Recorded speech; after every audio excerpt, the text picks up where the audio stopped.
제가 봉독하겠습니다. 온 땅의 언어가 하나요 말이 하나였더라.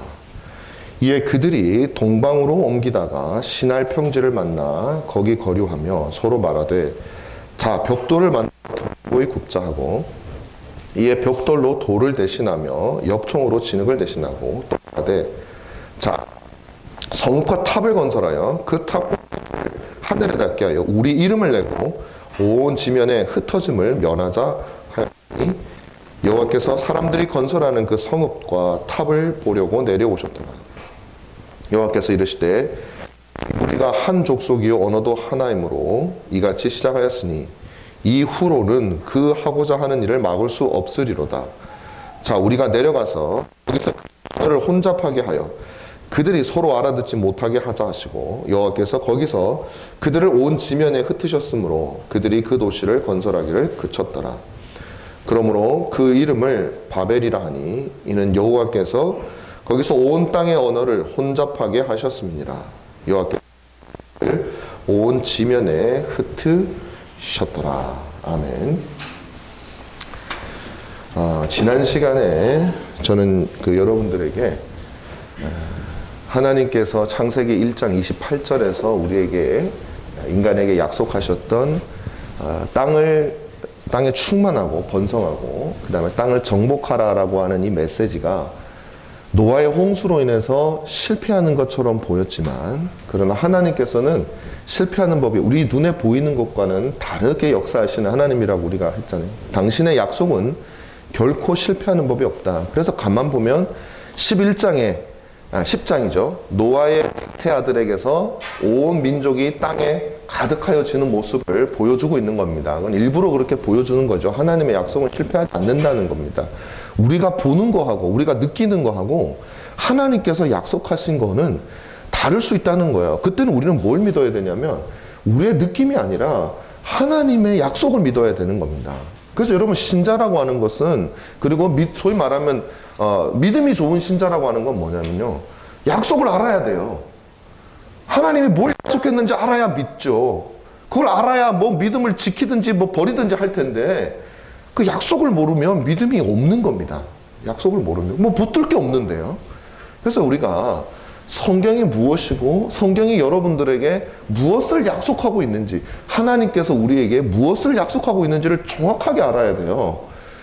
그것은 여러분 평생 공부라고 하는 것이 참 머리로만 하는 느낌이 들어가지고 조금 그거는 좋은 말이 아닐 수가 있는데 그러나 어떤 면에서 공부예요. 배워야 되니까 알아야 되니까 하나님은 우리에게 약속하시는 분이시다. 그런데 문제는 뭐냐면 그렇게 땅을 사람으로 가득 채웠는데 그게 하나님이 창세기 1장 8절에서 내가 땅을 가득 채울 거야 했던 그 사람과는 다른 사람이더라는 게 문제예요.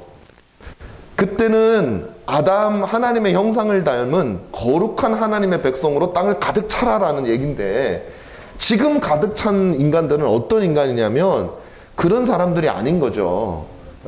그러면 하나님께서 왜 오늘 본문을 보여주셨는가? 그렇지 않은 사람들로 가득 차 있지만 이게 이야기의 끝이 아니라 이제 하나님께서 본격적으로 야 너희들이 땅을 채웠어. 그래 겉으로는 이루어진 것 같아. 그렇지만 그 가득 채운 너희들의 존재는 어떤 존재인지 아니? 굉장히 죄악된 존재야. 내가 원래 의도했던 그 사람들이 아니야. 자 이제 봐. 내가 창세기 1장 28절에 말했던 그 일을 내가 어떻게 이루는지 우리에게 보라는 거예요. 그게 누구의 힘으로? 너희들의 생육과 번식의 힘으로 이루어지는 것이 아니라 내가 이루는 방식을 보라는 겁니다. 그게 오늘 본문에 나오는 거예요. 근데 이 오늘 본문 11장은 어떤 의미로 보면은 창세기 10장보다 시기가 조금 앞이라고 볼 수가 있어요. 왜냐하면 이때 온 땅의 언어가 하나였는데 10장에 있는 족보를 보면 언어가 나눠지거든요. 그러니까 이때 이후가 10장으로 나눠져요. 왜 그러면 바벨탑 사건이 그 이전임에도 불구하고 이후로 했을까? 이게 긴밀하게 아브라함이라고 하는 하나님께서 일으키시는 온 땅을 충만하게 하는 진정한 의미의 하나님의 약속의 성취를 인도하는 데 있어서 아주 중요한 역할을 감당하기 때문에 11장에 바벨탑 사건이 기록되어져 있다라는 것을 해야 됩니다. 자, 여러분 그 배경 속에서 여러분 오늘 한번 잘 보십시오. 오늘 이 배경은 결국 이거예요. 오늘 말씀은 인간이 세우는 나라와 하나님께서 세우시는 나라, 그리고 인간이 세우는 도시가 얼마나 허망한 것인가 하는 것을 보여주는 거예요. 그 다음에 이제 인간을 무능한 존재라고 성경에서 제시하고, 그래야 우리가 하나님의 역사를 바라본단 말이죠. 무슨 말씀인지 아시겠죠? 자, 여러분, 많은 학자들이 어떻게 주장을 하냐면요, 홍수 이전과 홍수 이후에 사람들이 다르다고 주장하는 사람들이 있어요. 그러니까 홍수 이전에는 막 악한 사람들, 타락해서 악한 사람들이 많이 있었는데 하나님께서 그 사람들을 싹 쓸어버리고 난 다음에 홍수 이후에 노아를 통해서 새로운 인류를 만드셨다, 뭐 이렇게 주장하는 신약학자들이, 구약학자들이 많이 있습니다. 근데 저는 전혀 그렇지 않다고 생각을 해요. 전혀 그렇지 않다고 생각해요. 저는 홍수 이전이나 홍수 이후나 인간이 얼마나 해답이 없는지 하나님께서 알려주시는 거라고는 똑같다라는 거예요. 똑같다라는 것이죠. 그 대표적으로 나오는 증거가 우리가 이제 바로 그 홍수 이후에 이제 9장이죠. 9장에 나오는 노아와 그 아들의 저주 사건이죠. 그 사건을 보면, 야, 어떻게 사람이 저럴 수가 있나. 저렇게 의인이라고 하는 사람들도 아버지가 아들 저주하고 그냥 엉망진창이 되는구나. 인간은 별 수 없네. 이 정도쯤 되면 포기를 해야 돼요, 사실은. 그 또 하나의 증거가 무엇이냐면 오늘 11장에 나오는 바벨탑 사건입니다. 바벨탑 사건을 통해서 하나님께서 다시 한 번 더 마지막으로 결정적인 쐐기를 딱 박아주신 거예요. 너희에게는 소망이 없다. 너희는 똑같은 인간이라는 것입니다. 여러분, 그 바벨탑 사건에서 이 사람들이 했던 일이 뭐냐면 하늘까지 올라가서 하나님하고 한번 맞먹어 보겠다는 거거든요. 하나님하고 내가 비슷하게 돼보겠다라는 거예요. 하나님을 이기겠다는 거예요. 근데 이게 누가 가졌던 범죄입니까? 아담이 가졌던 범죄였어요.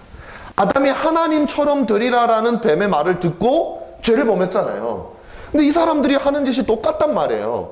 다시 말하면 홍수 이전 이후나 똑같다는 얘기예요. 사람이라는 것은 결국 다 비슷하다는 것이죠. 변하지 않습니다. 끊임없이 사람은 하나님께 도전하고 싶어요. 왜냐하면 사람에게는 아주 특별한 무기가 있거든요. 그게 뭐냐면 이성이에요. 이성. 우리가 뭐 육신적으로 뭐 호랑이보다 셉니까? 사자보다 셉니까? 무슨 말보다 빠릅니까? 뭐 곰보다 약하잖아요, 우리는. 근데 딱 하나 인간이 그들과 비교할 수 없이 탁월한 게 있는데 그게 머리를 쓰는, 그 사실 하나님이 주신 건데 인간은 그게 자기 건 줄 알아요. 그래서 그걸 사용해 가지고요, 끊임없이 하나님, 그 자기들이 만들어 놓은 것들을 사람들이 보면요, 도취가 되는 거예요. 야, 대단하다. 굉장하네. 내가 만들었단 말이야. 야, 인간이 이렇게 놓은 이 문명을 보라. 우리가 우리 걸 보고 막 도취하는 거예요. 그 도취한 결과가 뭐예요? 하나님께 도전하는 거예요. 하나님도 별거 아닌 것처럼 보인단 말이에요. 세상을 돌아가는 걸 보면 다 우리가 하는 것 같단 말이에요. 내가 계획 세워가지고 어떤 사람은 자기가 정치적인 모략을 꾸려서 왕이 되고, 어떤 사람은 자기 계획대로 큰 기업을 일구고, 그걸 보고 나니까 하나님이 어딨어, 내가 나은 거지. 그게 인간이라는 것이죠. 근데 여러분, 인간은요 굉장히 초라합니다. 홍수를 다시 한번 생각해 보세요. 우리가 뭘 지은들, 우리가 뭘 쌓은들 하나님이 저 무지개를 보여주시지 않으시면, 저 하나님께서 우리에게 진노를 억제하고 계시는 증거인 저 무지개를 보여주지 않으면, 무지개가 없다면, 진노를 억제하시지 않는다면 우리는 다 한 방에 쓸어가는 거예요. 노아 이전에 사람들이 그랬다니까요. 노아 이전에 자기들이 최고인 줄 알았어요. 근데 하나님 물 한번 쭉 뿌리니까 그냥 없어지는 게 사람이에요. 흩어져 버리는 게 사람이에요. 얼마나 무능한지 몰라요. 늘 인간은 그것의 반복입니다. 성경의 역사도 그렇고 저의 개인적인 역사도 그래요. 목사인 저의 개인적인 역사도 조금만 내가 뭔가 능력이 조금 있어 보이는 것 같고, 뭐 능력도 아니지만 하여튼 그런 것 같으면 금세 하나님이 눈에 안 보여요. 그냥 나를 의지하게 돼요. 내 실력을 의지하게 돼요. 그 우리 인생이, 우리 인간의 능력이죠. 끊임없이 과학이라는 이름으로 인간은 하나님께 도전하고, 교육이라는 이름으로 하나님께 도전하고, 철학이라는 이름으로 하나님께 도전합니다. 진화론이라고 하는, 혹은 철학적 무신론이라고 하는, 사상적으로 남자와 여자의 구별이 없다고 하는 그런, 어떻게 들어보면 다 그럴듯해요. 어유, 그래, 맞아. 뭐, 맞아, 맞는 말이야. 그들의 인권도 존중해줘야지. 가만 듣다 보면 그럴싸한 그런 말들로 하나님께서 생명이라고 규정한 그 태 속에 있는 아이를, 그 생명 아니야. 아니, 정말 생명이 아니야? 왜 아니야? 나는 생명 같은데? 자, 왜 아닌지 들어봐. 이 가머니설이죠. 설명을 한참 듣다 보면 생명이 아니구나. 그렇게 하는 거예요. 그렇게 하나님이 정해주신 질서를 인간은 끊임없이 뒤집으려고, 반역하려고.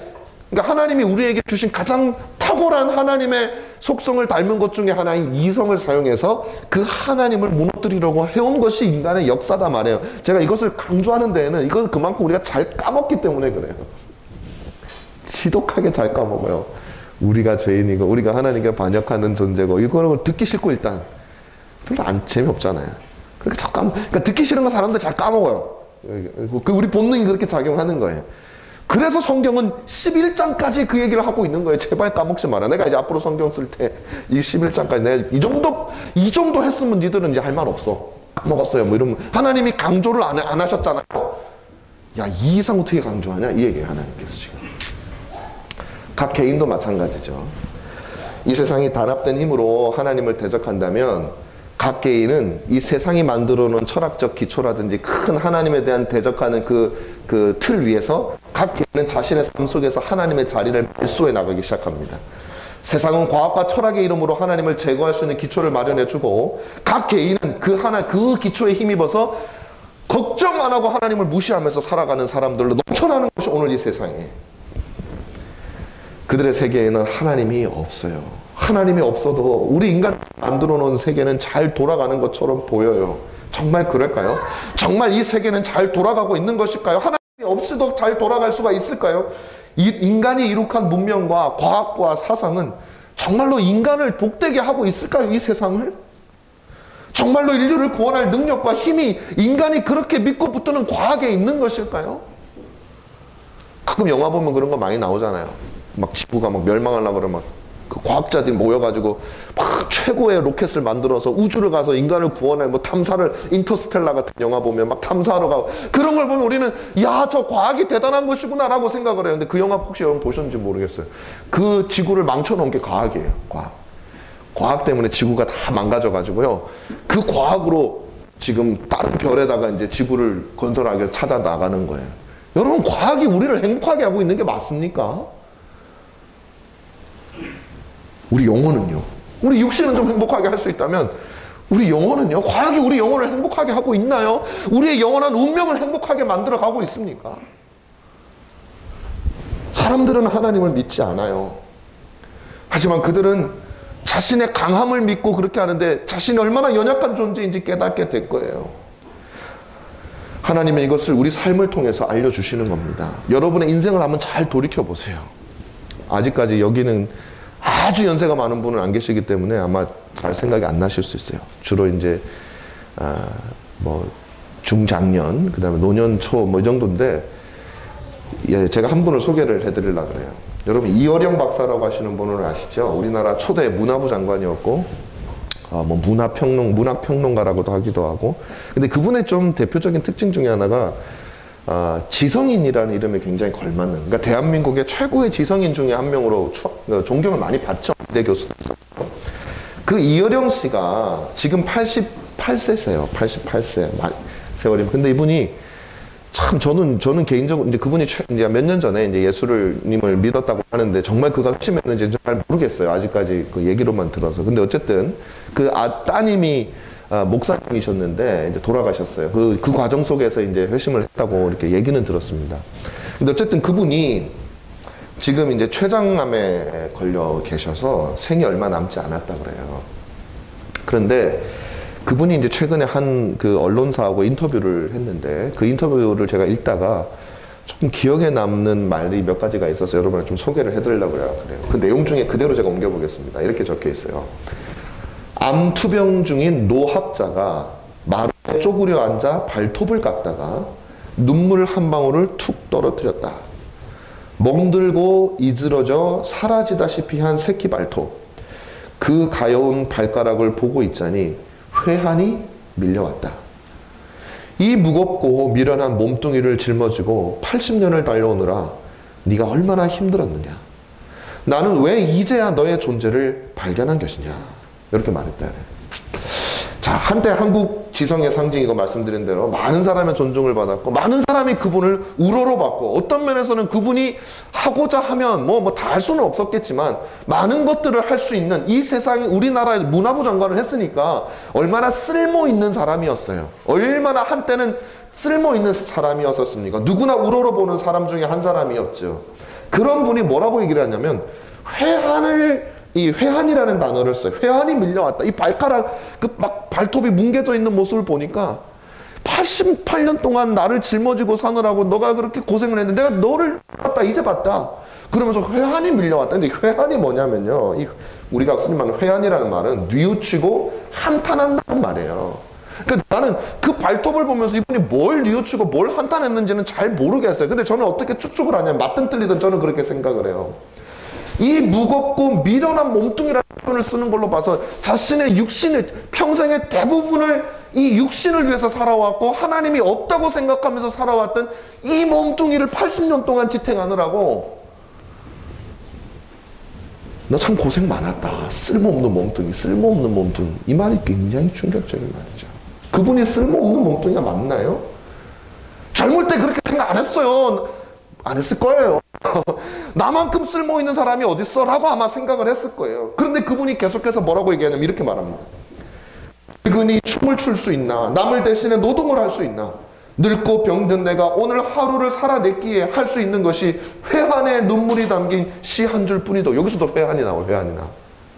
저는 어떤 말에 제가 감동이 탁 밀려왔냐면 늙은이 춤을 출 수가 있나? 남을 대신에 노동할 수가 있나? 한때 대한민국에서 가장 쓸모있는 사람이었다라고 할 수 있는 그분이 늙은이 할 수 있는 게 아무것도 없고 쓸모없는 몸뚱이가 되어버렸다라고 얘기를 하는 거예요. 여러분, 이것이 인생이고 이것이 사람이라는 것을 저는 말씀을 드리고 싶은 거예요. 우리가 뭐든지 다 할 수 있을 것 같지만, 인간이 뭘 하면 다 할 수 있을 것 같지만, 사람들의 찬사를 받고 뭐 다 할 수 있을 것 같지만, 결국 우리는 아무것도 시간 앞에서 아무것도 어떻게 하지 못한 채 그 탁월한 삶을 살아왔던 사람이 쓸모없는 몸뚱이라고 말할 수밖에 없는 처지. 그리고 회한의 눈물, 아니 이어령 박사가 회한의 눈물을 흘리면은 우리들은 무슨 눈물을 흘려야 되는 겁니까? 그만큼 세상적으로 볼 때 쓸모 있었던 사람이.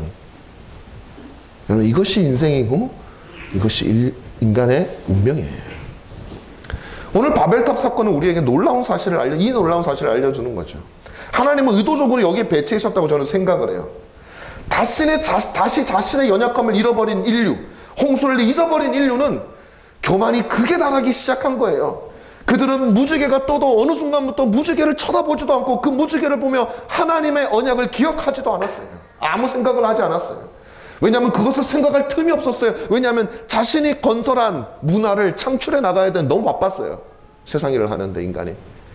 그리고 자기의 이성과 자기의 것들이 너무 괜찮아요. 문명을 이루어가는 인간의 모습을 보니. 그러다 보니까 스스로 구세주가 되어버린 거예요. 저 무지개를 바라보면서 하나님이 억제하고 계시구나, 분노를 멈추고 계시구나를 생각한 것이 아니라 내가 나를 구원할 수 있겠구나라고 생각을 한 거예요. 내가 내 인생을 책임질 수 있겠구나. 우리가 인류를 아름답게 만들 수 있겠구나. 그래서 그들은 하나님이 필요 없어져요. 그러니까 하나님이 필요 없는데 하나님이 자꾸 얘기하니까 걸리적거려요. 그래서 하나님을 죽여버리고 싶었던 것이죠. 그래서 탑을 쌓은 거예요. 하나님과 같이 되면 하나님이 죽는 거예요. 내가 하나님과 같이 되면요, 하나님은 홀로 지존하신 분이신데 내가 당신하고 비슷한데 하나님 없는 거예요. 그 다음부터는. 그래서 그분을 죽이기 위해서 하늘에 대한 열등감, 내가 하늘만 바라보기만 하면 내가 언젠가는 저기를 정복해야, 내가 왜 저 사람 밑에 있어야 돼? 올라간 거예요. 여러분, 바벨탑 사건은 그런 사건입니다. 성경은 말하기를 홍수 이후에 인류가 동쪽으로 이동하면서 중동 이라크 지역쯤 된다고 추측을 해요. 티그리스 유프라테스 강 사이에 있는 시날 평지에 세워진 탑이죠. 이 탑의 의미는 혼잡이라는 뜻이에요. 혼잡. 뒤죽박죽 됐다는 얘기예요. 이 탑을 건설한 사람이 누구냐가 되게 중요해요. 제가 한 말이 지금 맞는지 틀린지 여러분이 좀 보여주려고 그래요. 이 탑을 건설한 사람이 누구냐면 10장 10절에 보면, 우리 앞에 나오는 장 10장 10절에 보면 이렇게 돼 있어요.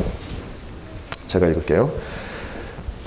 자, 니므롯에 대한 19절에 보면 아문은 여호와 앞에 니므롯같이 용감한 사냥꾼이라 하더라. 자, 이 니므롯의 나라는 어떤 나라냐면 시날 땅의 바벨과 이렇게 돼 있죠. 그러니까 시날 땅의 바벨이에요. 여기 니므롯이라고 하는 사람이 세운 곳이에요. 그렇다면 이 니므롯이라는 사람이 누구냐? 함의 자손이에요. 함의 자손. 여러분, 함이 저주받았잖아요. 그 저주받은, 하나님에게서 저주받은 그 함의 자손 니므롯이라고 하는 사람이 사냥꾼인데, 이 사람이 이 바벨론을 건설한 주역이 되었다라는 얘기죠. 자, 그럼 니므롯이 뭐냐? 이 대단한 사냥꾼이었어요. 그 당시로는 여러분 사냥꾼이 굉장한 기술이죠. 짐승들이 아마 가득 찼을 거 아닙니까? 그럼 그 짐승들을 제압할 수 있어야지 거기에 뭐 땅을 뭘 건설하든지 뭘 할 수가 있단 말이죠. 그러면 그 짐승을 잡는 사냥꾼이라고 하는 건 최고의 직업이고 최고의 과학이 동원되는 거죠. 최고의 기술이 동원되는 거죠. 자신의 안전을 지키기 위해서는 최고의 능력을 가진 사람이었어요. 그래서 그 사람은 아무래도 많은 사람들에게 인심을 얻고 그들을 지켜주는 역할을 했을 것입니다. 그렇게 해서 그는 왕이 되었고요. 그 니므롯이 세운 나라 중에 어떤 나라가 있냐면 니느웨라고 하는 나라가 있어요. 여러분 나중에 요나. 그럼 니느웨 나오잖아요. 니느웨. 그 니느웨도 니므롯이 세웠습니다. 니너스의 성이라고 하는 말이에요. 니너스의 성이. 니느웨의 뜻이. 근데 이 니너스라고 하는 사람이 누구냐? 신화에 나오는 니므롯의 아수르, 그 지역에 있는 신화에 니너스라는 사람인데 그 사람이 뭐냐? 니므롯의 아들이라고 한단 말이에요. 성경에 나오는 그 니므롯에. 말하면 니므롯은 성을 지은 다음에 아들의 이름을 그 성의 이름으로 정했단 말이에요. 니느웨라는 성의 이름으로 정했단 말이죠. 그리고는 자신은 달신, 월신의 화신이고 자기의 아들들은 별신의 화신이라고 하여서 자신과 아들들을 숭배하도록 해서 이게 아수르 신화에 나오는 얘기예요. 성경은 바로 이 니므롯이 바벨론을 건설했고 바벨탑을 쌓았는데 그 탑의 꼭대기에는 뭐가 있었냐면 바로 월신을 섬기는 제단이 있었단 말이에요. 월신이 아수르 신화에는 누구라고요? 자기가 월신이라고요. 그럼 바벨탑 그 바벨론 지역에 그 중동 지역에 구바벨론 지역에서는 그 지구라트라고 하는 그 여러 가지 바벨탑처럼 여겨지는 그 탑들이 많이 있었단 말이에요. 예를 들면 그거든지 아니면은 이 바벨탑을 세우는 그 모든 것 위에는 그건 뭐냐면요. 이거 중동 지역에 가면 지구라트라는 게 있는데 많은 사람들이 그것 중에 아주 큰 것이 바벨탑일 것이라고 추측을 해요. 근데 그 지구라트가 뭐냐면 제단이에요. 제단. 신에게 제물을 드리는 제단이에요. 그래서 이 아수르에 따르면은 그 지구라트 위에는 뭐가 있냐면은 바로 월신을 섬기는 제단이 있어요. 그 월신이 누구예요? 바로 니므롯이란 말이에요. 니므롯. 그러니까 결국 자기를 섬기는 곳이 바로 그곳이었어요. 그러니까 인간이 인간을 섬기는 곳이란 말이에요. 바로 인간에 대한 숭배였습니다. 과학과 기술과 어느 한 사람이라고 생각하지 마십시오. 인류예요. 인간이 이룩한 업적을 보라. 이것을 섬기는 상징이 뭐냐면 바벨탑이에요. 바로 이 니므롯이 함의 아들이었다는 것이죠. 자, 결국 하나님께서 11장의 바벨탑 사건을 배치하신 이유가 무엇이냐면 온 인류를 향하신 하나님의 구원 계획, 온 이 세상을 진심으로 충만하게 하시려고 하는 하나님의 구원 계획이 바벨과 같은 인간의 찬란한 문명을 통해서 나오는 것이 아니라 하나님으로부터 시작된다는 걸 보여주기 위해서, 대조하기 위해서 바벨탑을 세우신 거예요. 인간에겐 소망이 없다라는 것이죠.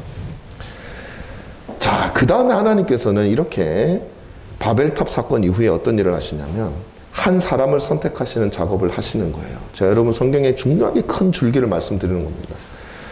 그 사람은, 자, 인간은 이런 거야 하고 쭉 하나님 한편으로 밀어 넣으시고, 자, 그 다음에 노아에게 축복을 받았던 셈이라고 하는 아들의 족보를 쭉 나와요. 11장 그 다음에, 바벨탑 사건 다음에 셈의 족보가 나와요. 자, 이제 축복받은 그 사람을 통해서 내가 세상을 어떻게 채우는지 한번 봐. 그러면서 그 셈족이 쭉 나오는데 그 셈족의 맨 마지막에는 누가 나오냐면 아브라함이라고 하는 한 사람을 소개하기 위해서 이 셈족을 얘기하고 있단 말이에요. 바벨론을 뒤로 하고. 아브라함을 소개하는데요. 이 아브라함을 통해서 여러분 이스라엘이 시작이 되잖아요. 자, 그런데 하나님이 처음 아브라함과 맺으신 언약이 있어요. 12장에 창세기 이제 좀 우리 다음 시간쯤에 배우게 언약이 있어요. 그 언약을 우리는 무슨 언약이라고 부르냐면 은혜 언약이라고 불러요. 왜 그러냐면 이 은혜 언약이 뭐냐면 제가 여러분들에게 생각해 보니까 은혜 언약이란 말은 여러 번 했는데 은혜 언약에 대해서 구체적으로 제가 설명을 우리 개척하고 난 다음엔 안 한 것 같아요. 그죠? 제가 다음에 꼭 설명을 드리기 굉장히 중요한 겁니다. 우리의 구원이 은혜 언약 속에 있어요. 이 은혜 언약은 주 예수 그리스도를 중보자로 하여서 하나님과 그 택한 백성 사이에 세운 우리의 구원의 방편에 관한 언약이에요. 근데 그 언약이 어디에 처음 등장하냐면 본격적으로 바로 아브라함과의 언약 12장 처음에 나와요. 12장 1절에 하나님이 아브라함과 언약을 맺어요. 그래서 이스라엘이라고 하는 나라에서 하나님은 아브라함의 후손을 통해서 끊임없이 그 은혜 언약을 갱신해 나갑니다. 다윗을 통해서 또 뭐 예레미야, 에스겔을 통해서 그 언약을 갱신해 나가요. 그러다가 마침내 주 예수 그리스도께서 그 언약의 주인공으로 이 땅에 오신단 말이에요. 그러니까 하나님은 아브라함을 통해서 이스라엘이라고 한 민족을 통해서 온 인류를 구원하실 주 예수 그리스도까지 가는 가교로 삼으신 거예요. 그리고 주 예수 그리스도께서 이 땅에 오셔서 십자가를 지시고 고난을 당하며 죽으심으로 말미암아 온 인류를 위한, 특별히 당신의 온 인류 속에 있는 당신의 백성들을 위한 그 언약이 완성되어지는 거죠. 다시 말하면 이스라엘로 좁아졌던 하나님의 구원 계획이 다시 그리스도를 통해서 온 세상으로 확장이 되는 거예요. 원래처럼. 하나님의 원래 생각이 온 세상에 있었기 때문이에요. 구약의 그 오랜 시기 동안 이스라엘이 포커스가 맞춰져 있지만 하나님은 단 한시도 온 인류를 향한 당신의 꿈을 버리신 적이 없어요. 왜? 이 땅을 충만케 하리라라고 하는 약속은 인류를 향한 약속이지 이스라엘을 위한 약속이 아니기 때문에 그래요. 이 지구를 위한 약속이었어요. 얼마나 놀라운지 몰라요. 여러분, 성경이 그냥 막 구약은 대충 뭐 이스라엘 역사고 뭐 아니에요. 하나님은 뭐 이스라엘 민족의 신이고 어디서 그런 무식한 소리를 누가 합니까? 하나님은요 전 세계를 한 번도 잊으신 적이 없어요.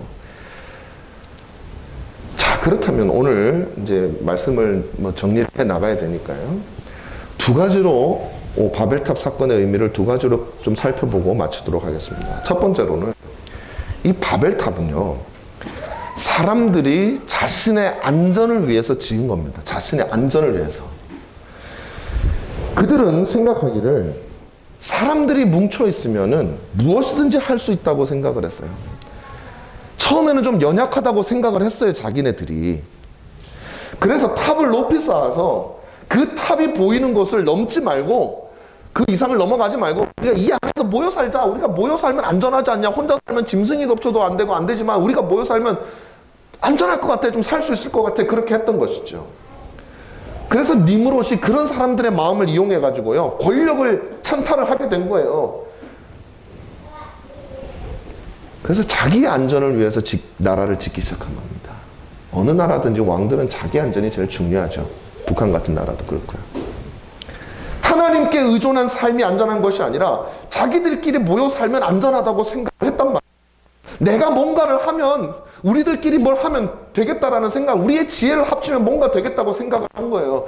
근데 그런 큰 착각이었어요. 아까 말씀드린 대로 홍수를 보십시오. 모여 산다고 어떻게 막아요? 오히려 모여 살면 더 빨리 죽어요. 다 같이 한 번에 다 죽어요. 전염병이 돌아보세요. 모여 살면 더 빨리 죽어요. 모여 산다고 되는 것이 아니에요. 우리가 우리의 영혼을 지킬 수 있는 것이 아니다라는 말씀이에요. 안전하지 않아요. 두 번째로 우리가 알 수 있는 것은 그들은 자기의 안전을 위해서 처음에는 시작했을지라도 그 끝은 무엇이냐면 자기 숭배로 끝나요. 그 인간이에요. 본문을 보면 이름을 내자. 처음에는 우리가 안전을 지키자 했지만 나중에는 어디로 가냐면 이름을 내자는 거예요. 우리가 하나님이 되자 그 얘기예요. 여러분, 그게 바벨에 있는 사람들의 생각이라고만 생각하지는 마세요, 여러분. 그러면 우리는 성경을 읽을 필요도 없고 들을 필요도 없어요. 성경은 우리에게 그 얘기를 하고 있는 거예요. 너희가 그렇다라고 얘기를 하고 있는 거예요. 사람들은요 그만한 능력이 있어. 아까 제가 말씀드린 것 같아요. 능력이 있단 말이에요. 이성이 있단 말이에요. 우리가 이룩한 것이 대단하단 말이에요. 여러분, 바벨탑을 지을 때 벽돌로 지었어요. 돌멩이로 그냥 쌓은 게 아니에요. 벽돌은요 자기들이 머리를 써서 모양을 자기들 마음대로 할 수 있는, 자기들이 손으로 뭔가를 할 수 있는 것들을 가지고 개발해서 지은 거예요. 벽돌이 그냥 되지 않습니다. 거기 지푸라기도 넣어야 되고 과학이 들어가야 되는 거예요. 머리를 써야. 그 원숭이들은 못해요. 원숭이들은 그냥 돌멩이는 갖다 놓을 수 있죠. 벽돌은 사람들만이 할 수 있는 거예요. 그래서 그들은 그것 원하는 모양으로 든든한 탑을 지었어요. 사람들이 모여가지고 집단지성을 활용하니까 너무 괜찮은 거예요. 야, 이거는 탑이 아니라 우리 그 이상 뭔가를 할 수 있겠는걸? 우리의 안전을 짓는 것이 아니라 그보다 더한 것도 할 수 있겠다라는 자신감이 생겨나기 시작했어요. 점점 높이 올라갔어요. 경이롭습니다. 이렇게 높은 것을 지어본 적이 없어요. 지금도 사람들은 끊임없이 높은 것을 짓는 것에 대한 욕망이 있어요. 하늘에 대한 열등감이 있다고요. 높이 짓고 그 맨 꼭대기에 내가 살면서 마치 내가 세상을 다스리고 싶어하는 그런 열망들이 있어요. 우리는 돈이 없어가지고 그런 꿈도 안 꾸지만 돈 생겨보세요. 높은 데 가고 싶어요. 뭐 왜 사장님들이 다 자기 사무실 꼭대기층에 짓겠습니까? 1층에 안 짓고. 지하에 사는 거 다 싫어하잖아요. 왜 그래요? 그 인간의 욕망이에요. 그러다 보니까 어느새 이 사람들은 안전이 아니라 이름을 내고 싶은 거죠. 하나님의 자리를 빼앗고 싶었던 거예요. 그래서 자신의 인생의 주인이 되고 하나님의 자리를 찬탈했어요. 여러분, 우리의 안전은 하나님께 있어요. 하나님을 벗어나 자신을 위하면 그것은 결국 하나님의 자리를 찬탈하겠다는 거예요. 본문 말씀을 보면 그들이 사용하는 말을 잘 주목해 보세요. 어떤 말들인가? 이렇게 서로에게 말합니다. 우리가 벽돌을 만들자. 야, 우리가 굽자. 우리가 성읍과 탑을 건설하자. 그 탑을 하늘에 닿게 해서 우리 이름을 내자. 그래서 우리가 지면에서 흩어짐을 면하자. 또 우리예요. 우리가 다 하자. 우리를 위해서 하자. 하나님 얘기 하나도 없어요. 이것이 바벨의 정신입니다. 그리고 이 세상의 정신이에요. 우리가 그 세상 속에 살아가고 있다고, 여러분들. 너 자신을 섬기라는 거예요. 이 바벨탑의 가장 위에 올라가면 뭐가 있다고요? 니므롯을 섬기는 제단이 있다는 거예요. 여러분, 내가 나를 섬기는 것 같은데, 그 인류를 섬기는 것 같은데, 하나님을 무시하고 인류를 섬기는 그 제단 꼭대기에는 누가 있냐면 니므롯이 있어요. 사단이 있어요. 하나님을 대적했던 그 원조 괴물이 있다고요. 그걸 섬기고 있는 거예요. 인간을 섬기는 것도 가만히 보면 착각하고 있는 거죠. 나를 위하는 게 아니에요. 사단을 위하는 거예요. 이런 인간의 모습은 바뀐 것이 전혀 없습니다. 여전히 인간은 그냥 내가 할 수 있어. 자기 이름을 내는 것에 집중되어져 있어요. 그런데 하나님은 달랐어요. 오늘 본문에 보면 하나님은 뭐라고 되어 있습니까? 인간은 우리가 올라가자 그렇게 하고 있을 때 하나님 뭐라고 하셨냐면 하나님은 내려오셨어요. 왜 내려오셨어요? 심판하시기 위해서 내려왔어요. 인간은 자기가 올라간다고 생각했어요. 올라가자. 더 올라갈 수 있을 거라고 생각했어요. 인간이 올라가자고 생각할 때 하나님께서는 내려가자. 왜? 저것들 못 올라오게 저 바닥으로 아예 흩어버리자. 우리가 올라가려고 할수록 하나님은 우리를 흩으십니다. 우리가 하나님 이길 수 있나요? 우리가 세상을 지으신 하나님을 이길 수 있나요? 주님은 내려가자. 그들은 하나가 되기 위해서 올라갔지만 하나님은 그들을 흩어버리기 위해서 내려왔어요. 너무 재밌는 표현 아닙니까, 성경이? 인간은 우리가 벽돌을 만들자, 우리가 탑을 건설하자, 우리가 이름을 내자 말할 때 하나님은 7절에서 자, 우리가 내려가서 거기서 그들의 언어를 혼잡하게 하여 서로 알아듣지 못하게 해서 흩어버리자.